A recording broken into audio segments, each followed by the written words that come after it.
दोस्तों, सोचिए, आप ट्रेडिंग की दुनिया में कदम रखते हैं। आपके पास चार्ट्स हैं, स्ट्रैटेजी है, मार्केट की जानकारी है।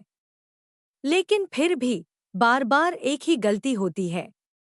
कभी जल्दी सेल कर देते हैं, कभी लॉस रिकवर करने के चक्कर में सब गवा देते हैं। तो सवाल ये है, असली दुश्मन कौन है? मार्केट?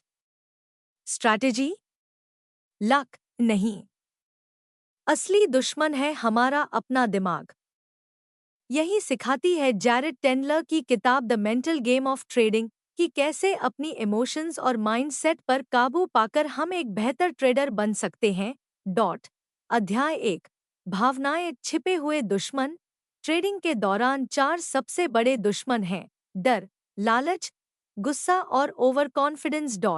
डर हमें सही मौके पर ट्रेड से बाहर कर देता है। लालच हमें जरूरत से ज्यादा रिस्क लेने पर मजबूर करता है। गुस्सा हमें रिवेंज ट्रेडिंग की तरफ धकेलता है। और ओवर कॉन्फिडेंस हमें ब्लाइंड बना देता है। अगर इन भावनाओं को पहचानना नहीं सीखा तो कोई भी स्ट्रैटेजी काम नहीं आएगी। अध्याय 2, ट्रिगर और पैटर्न। हर ट्रेडर की अपनी आदतें और ट्रिगर्स होते हैं। कुछ लोग प्रॉफिट होते ही बेच देते हैं क्योंकि उन्हें खोने का डर होता है। कुछ लोग लॉस होते ही दोगुना दांव लगा देते हैं ताकि बदला ले सके। और कुछ बिना एनालिसिस के एंट्री ले लेते हैं सिर्फ एक्साइटमेंट में। लेखक कहते हैं, अपनी हर गलती को लिखो, एक जर्नल बनाओ, तभी तुम अपने पैटर्न पहचान पाओगे और धीरे धीरे बदल पाओगे। अध्याय 3, असली समस्या कहाँ है? कई ट्रेडर हर बार मार्केट को ब्लेम करते हैं, यार आज मार्केट ही खराब था। लेकिन टेंडलर कहते हैं, असली समस्या मार्केट नहीं, आपकी सोच है।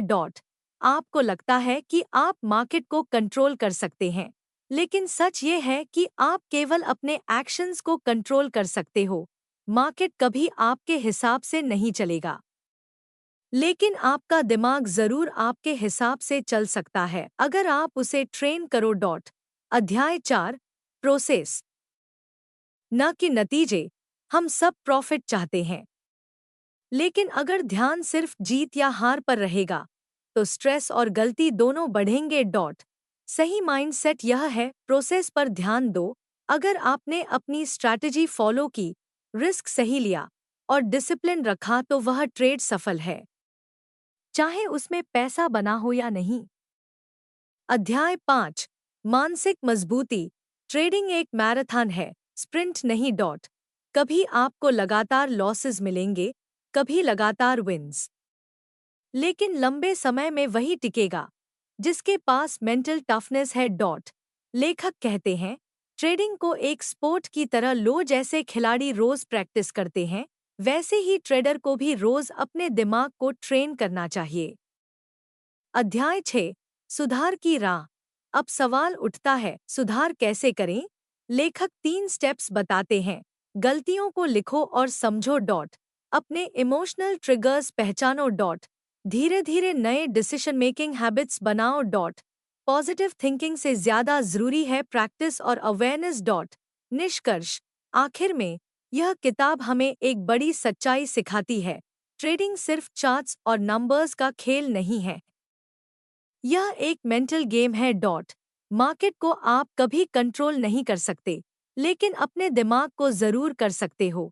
और जो ट्रेडर अपने दिमाग पर जीत जाता है, वही असली चैंपियन बनता है।